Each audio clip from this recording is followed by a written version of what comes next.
అన్న మీ పేరు? హేమంత్. ఏ party కోటేస్తాం? YCP. ఎందుకు? ఎందుకంటే మీరే పార్టీ?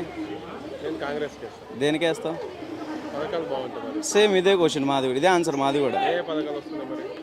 మా ఇంట్లో మా అమ్మకి వసతి దీవెన వస్తుంది, మా చెల్లి ఇప్పుడు జీఎన్ఎం చేస్తుంది, ఆ అమ్మాయి పడాల్సినవన్నీ పడుతున్నాయి, స్కాలర్షిప్ అయింది. ఇంకేం కావాలి? అవి చాలు మాకు.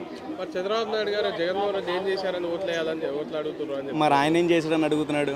ఒకటి చెప్పమని పోనీ 14 ఏళ్ళు పరిపాలించాడు కదా, ఒకటి చెప్పమని చాలు. జనాలకు గుర్తున్నది ఒకటి చెప్పమను, ఒకటి చాలు. అది నాకైతే ఏం గుర్తులేదు. నేను చదువుకున్న టైంలో నాకు పలానా ఒకటి వేసాడంటే ఏమీ లేదు.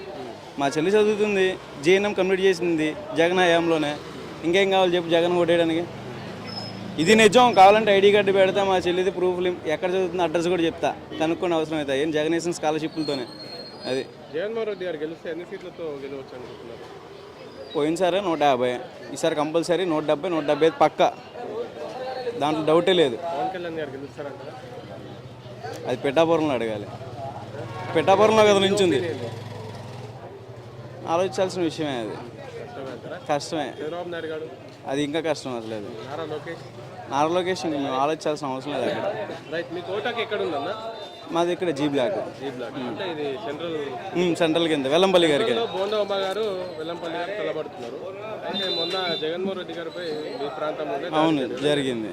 పక్కన ఉన్నటువంటి మాజీ మంత్రి అభ్యర్థి అయినటువంటి వెల్లంపల్లి శ్రీనివాసరావు గారికి గాయం కూడా అయింది. అవును. అయితే ఈ సోషల్ మీడియా వేదిక వైసీపీ నాయకులు ఒకరోజు ఏమో రైట్ సైడ్ కన్ను కట్టుకుంటున్నారు, లెఫ్ట్ సైడ్ కన్ను కట్టుకుంటున్నారని చెప్తున్నారు.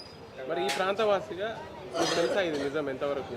నేను నిజంగా అట్లా చేస్తున్నారా? ఇప్పుడు నేను ఇటు నుంచి చూస్తే నాకు రైట్ సైడ్ కనిపిస్తుంది, ఓకేనా? నేను ఇటు నుంచి చూస్తే నాకు రైట్ సైడ్, అవునా కదా? నువ్వు మనిషి ఎదురు నుంచో పెట్టుకుంటే నీకు రైట్, అవునా కదా? చదువుకున్నవాడికి తెలుస్తుంది ఇది ఎడం పక్కేది, ఏది కుడి పక్కేది అని. అది పెట్టుకుంది ఎడం పక్కే. ఆయన ఇటు తిరిగి ఉన్నాడు, ఓకేనా? ఇటు తిరిగి ఉన్నాడు. జగన్ గారు పక్కన ఉన్నాడు, జగన్ గారు ఇటు తలిగింది, ఆయనకి ఇటు తలిగింది వెంటనే, అవునా కదా? ఫొటోస్ ఉన్నాయి ఆయన పెట్టినవి అన్నీ, చూసుకోండి తెలుస్తుంది. అట్లా ట్రోల్ చేస్తున్న వారికి మీరు సమాధానం ఎలా ఇవ్వగలుగుతారు? వాళ్ళు అదే కదా ట్రోల్ చేయడమే వాళ్ళ బతుకులు అయ్యి, అంతకుమించి ఏం చెప్పలేము మనం. ట్రోల్ చేయడమే వాళ్ళ పని, అది అంతే. ఇంకా అధికారంలోకి జగన్ వస్తుంది కంపల్సరీ. నేను ఒకటే చెప్తున్నా, మొన్న హైపర్ అది ఏదో డైలాగులు వేస్తున్నాడు పిఠాపురంలో. ఏంటి తెలుసా? ఇంట్లో మంచి జరిగితే 4 ఇంట్లో ఏమన్నా జరిగిందా ఏంటని. ఒకటే చెప్తున్నా, అలా మాట్లాడాలందరూ ఒకటే. జూన్ 4వ తారీఖు రిజల్ట్ వస్తుంది, 5వ తారీఖు మాట్లాడుకుందాం, ఓకేనా? ఇచ్చారు వివేకానంద స్కూల్ దగ్గర, మాకు తీసుకుందాం, మా టైం వస్తుంది తిరిగి ఇచ్చేస్తాం. మీ పేరు? నా పేరు కరుణ అండి. జగన్మోహన్ రెడ్డి గారికి మద్దతు ఎందుకు తెలుస్తారు? మద్దతు ఎందుకంటే ఆడవాళ్ళకి బాగా ఫుల్ సపోర్ట్. ఆయన ఆడవాళ్ళకి చేసే పనుల్లో కూడా చాలామంది ఆడవాళ్ళు కూడా చాలా సేఫ్గా కూర్చున్నారు అన్నమాట. మాకు ఇంట్లో ఏ కష్టం తెలియకుండా ఆయన చాలామంది కూడా లేడీస్ ఏంటంటే ఇళ్లలో ఉన్నవాళ్ళు ఒక మున్సిపల్ ఆఫీస్కి వెళ్ళాలన్నా, ఒక తాలూకా ఆఫీస్కి వెళ్ళాలన్నా, ఏదో కాగితం కావాలంటే ఒక నెల రోజులు 20 రోజులు పిచ్చుకొక్క తిప్పినట్టు తిప్పించేవాళ్ళు ఇంతకు ముందు ఉన్న ప్రభుత్వం. ఇప్పుడు వచ్చిన ప్రభుత్వంలో జగనన్న ఏం చేశాడు అంటే, ఆడవాళ్ళు ఇంట్లో స్విచ్ చేసుకొని ఫ్యాన్ వేసుకొని కూర్చోండి, మీరు చల్లగా మీ కాళ్ళ దగ్గరికి వస్తాయి.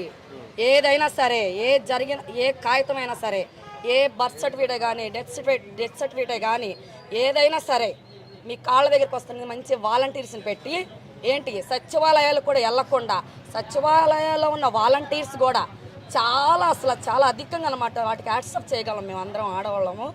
ఏంటంటే ముందుగా మాకు ముఖ్యంగా జగనన్న చేసింది ఏంటంటే, ఆడవాళ్ళ కోసం ఏదైనా అనేకమైన పథకాలు పెట్టాడు ఆయన.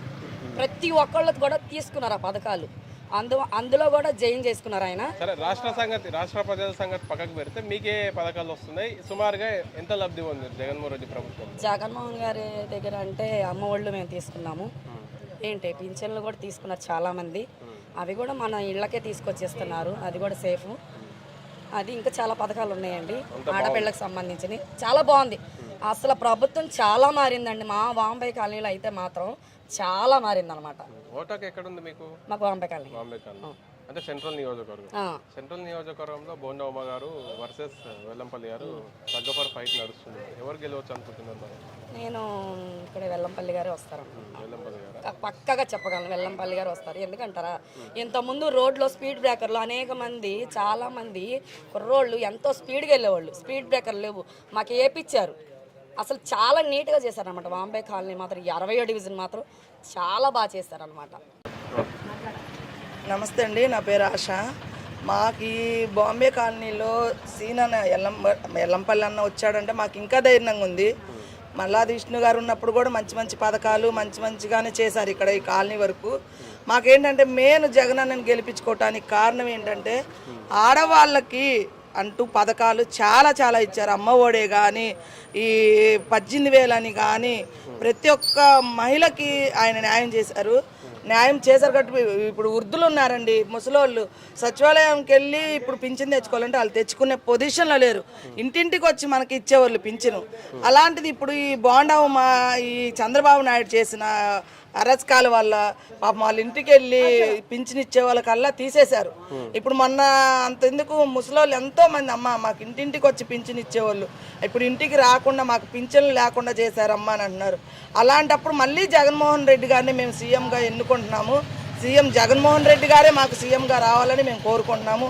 మా అన్నని గెలిపించుకుంటే మాకు ఇంకా ఉన్నతమైన స్థానాలకు తీసుకెళ్తాడని మేము చాలా ఆశిస్తున్నాం. కాబట్టి మేము జగన్మోహన్ అన్న గారిని రప్పించుకుంటాము, మేము పోరాడతాము. ఓట్ల గురించి ఇప్పుడు బాండవమానం చంద్రబాబు నాయుడు చెప్పిన అన్నీ ఏం పాటించడానికి జరగదు. ఎందుకంటే జనాలు చూస్తున్నారు, ప్రజలు గుర్తిస్తున్నారు ఎవరికి ఏమేం పథకాలు చేస్తున్నారు, ఎవరు ఏం చేస్తున్నారు అన్నది ప్రతి ఒక్కరికి తెలుసండి. ఎందుకంటే మేము మాలాంటి వాళ్ళు అనుకో కొంచెం దూరమైనా కూడా సచివాలయంకి వెళ్ళగలం.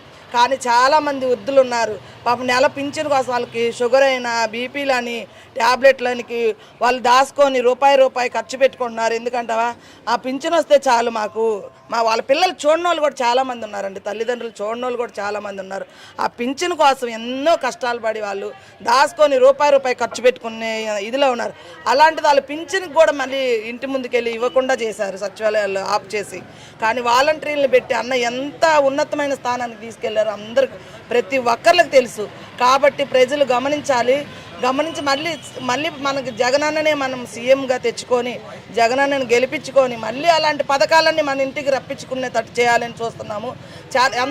ఎందుకండి నేనే ఒంటరి మహిళని, నాకంటూ హస్బెండ్ లేడు. కాబట్టి నాకు అమ్మఒడి పడింది, మా అమ్మాయికి అమ్మఒడి పడబట్టే నేను చదివించుకున్నాను.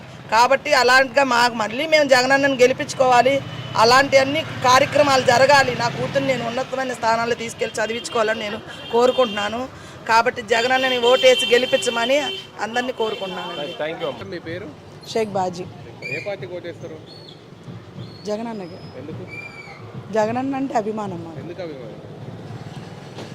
అభిమానం అంటే వాళ్ళ నాన్నగారి కాడి నుంచి మాకు ఆయన పథకాలు ఇచ్చారు. మాకు ఇల్లు లేకపోతే ఇల్లు వచ్చింది, మాకు పథకాలన్నీ వచ్చినాయి. ఆయన అమ్మఒడి వస్తుంది, పెన్షన్ వస్తుంది, ఇల్లు వచ్చింది మాకు.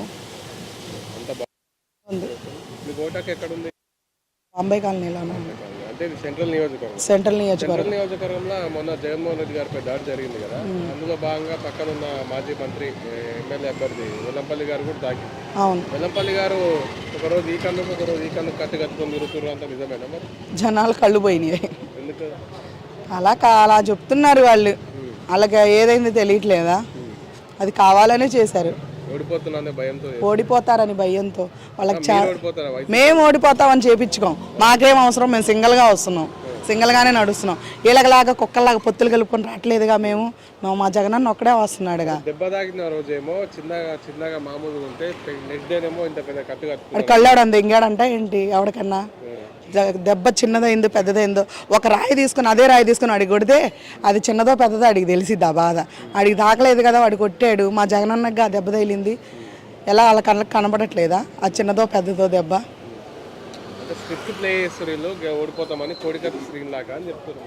అవన్నీ షో మాటలు, వాళ్ళ బోటగాన ఆట. వాళ్ళకి కుదరక వాళ్ళు ఆడ ఓడిపోతారని ఇవన్నీ చేసుకుంటూ తిరుగుతున్నాడు. వాడు ఎన్ని చేసుకుంటూ తిరిగినా మా జగనన్నే వస్తాడు.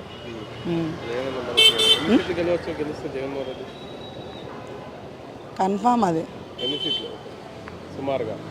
సుమారుగానా? అవును, అంతే అంతే. మేము మొన్నే చెప్పానుగా మీకు 175 175 అంతే. వస్తారు కన్ఫామ్గా. అధికారంలోకి అన్న రావాలి, వాళ్ళకి తాట తీయాలి.